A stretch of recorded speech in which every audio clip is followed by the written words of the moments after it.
Hello everyone, welcome to my another mini blog. আজকে আমার second day কলেজে exam ছিল না, আমি ছিলাম মামা বাড়িতে। বিকজ আমার যেই কলেজে সিট পড়েছিল সেখান থেকে আমার মামা বাড়ি অনেক কাছে ছিল, তো মামি বলেছিল চলে আয় এখান থেকে এক্সাম দিতে যাস। তো আমি রেডি হয়ে বেরিয়ে পড়েছিলাম।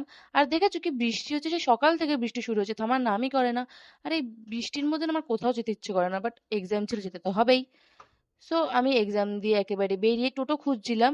আর আমি সাথে সাথে টোটো পেয়েও গেছিলাম। আর আমার না এমন একটু মুখ খেচানোর স্বভাব আছে, তো প্লিজ তোমরা আমাকে খুব পাগল মনে করো না। তারপর আমি টোটো থেকে নেমে চলে আসছিলাম আমার মামা বাড়ির দিকে। আর আজকে না বিকেলে আমার একটা নেমন্তন্ন ছিল।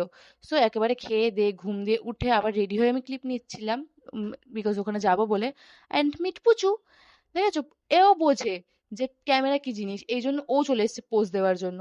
দেন বড় ঠাকুরের মন্দিরে আজকে আমার নেমন্তন্ন ছিল, মামির সাথে গেছিলাম। আর এখানে যজ্ঞ হচ্ছিল। আমারও ইচ্ছে ছিল অঞ্জলি দেওয়ার, বাট আমি এবার উপোস করতে পারিনি, যেহেতু আমার এক্সাম ছিল, তো কি করে উপোস করবো বলো। আর এটা আমার ভাই, খুব জ্বালায় আমাকে, মানে ও যদি থাকে আমার সাথে, ও আমাকে একা কোনো ক্লিপ নেওয়া তো দূর, কিচ্ছু করতে দেবে না। এই যে একটা ক্লিপ নিতে দিয়েছে এই অনেক। আর এটা আমার মামি।